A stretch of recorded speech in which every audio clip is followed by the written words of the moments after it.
We got to talk about Jake Browning. Go We ahead. got to get to Jake Browning. Yes. I can't believe this. I'm just going to be honest. I don't believe it. I have no idea what's happening. Jake Browning, all of a sudden, the last 2 weeks has looked like Joe Burrow. And again, Zach Taylor, offensive-minded coach. Jake Browning looks bad 1 week. They don't get him repaired. All like Tommy DeVito and the Giants against Dallas. They come out. They get him comfortable against Jacksonville. They get him comfortable against Indianapolis. And all of a sudden now, their schedule, if they can beat Minnesota at home, which is not going to be easy, but it's doable, they got to go to Pittsburgh. That is going to be a difficult game. They got to go to Kansas City. That's going to be a difficult game. Versus Cleveland, we know the Browns match up very well against the Bengals historically over the years. Cincinnati, this game against Minnesota is vital for them and Minnesota, obviously, too. There is a scenario where the Bengals go 3-1 in this stretch, and there's also a scenario where they maybe don't win another game the rest of the year. Right. You look at the AFC, there's a ton of teams who are 7-6. You've got the Bengals, you've got Houston, Denver, Indianapolis. I'm sure I'm missing others as well, but Pittsburgh is 7-6. Thanks. Buffalo. Yes, Buffalo. Like I said, I knew I was missing others. There's just a huge conglomerate of 7-6 teams. It's hard to remember them all. Regardless, though,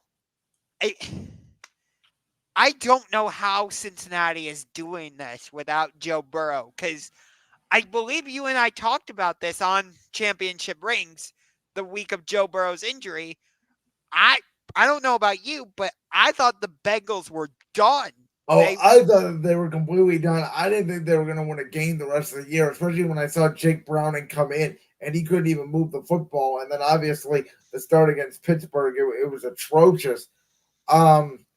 Yeah. Again, credit to Zach Taylor, credit to that coaching staff. And what they've really done, and it's more smart, is they're starting to use the running game more, not only with Joe Mixon, but backup running back Chase Brown and controlling the game. And Lou Anarumo, I know I don't love hiring defensive head coaches, but I think this cycle you're going to see Dan Quinn get hired again. I think Lou Anarumo is probably going to get hired out of Cincinnati for the job he's done with that Bengals defense. Like, as I said, Cincinnati, they can win 3 more games. They can get into the playoffs. They can also not get into the playoffs. I have no idea what to think. I don't know either, but let me just say this. The Baltimore Ravens need to wrap Lamar Jackson in bubble wrap, because think about this. Kenny Pickett, injured. Joe Burrow, injured. Deshaun Watson, injured. Lamar Jackson's the only healthy starting quarterback in the AFC North. Right, but the problem with Baltimore is they can't do that because they have to wrap up the number 1 seed. Right. I know, but at the same time, it's like you got to protect your quarterback. Well, there's a fine line between protecting your quarterbacks and winning games. That's the balance. How much do we run him?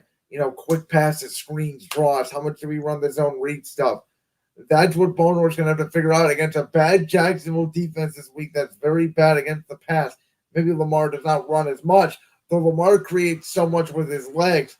To your point, if Lamar Jackson goes down and Jake Browning somehow wins this division, or Joe Flacco or whatever, God help us all. I know. But going back to the question at hand about Jake Browning, first of all, they got to get through this game against Minnesota. You talked about it. I think Cincinnati can do it since Justin Jefferson is injured again. Although I really like Jordan Addison at wide receiver for the Vikings. I do too, but he's not Jefferson. He's a number 2 right now. And it sounds like, he may be done for the year. And I think Minnesota, going from Dobbs to Mons, is telling you, we don't think we're great. We put up 3 points against the Raiders. That game was pathetic. I feel so bad for whoever watched that game. What? Were your eyes bleeding after you watched that game? No, I told you. I was fascinated. I couldn't keep my eyes off it. My eyes would have been bleeding if I wasted money. I have an affinity for bad football. And I think the reason is because of the scoring in football, because we know the game is such a quarterback driven sport that sometimes these bad games, it's like, oh, you just need one try to break out of it. And the Raiders had a chance in the red zone. Minnesota missed a field goal. Minnesota's offense was bad. At least Vegas was able to move the ball, but nonetheless.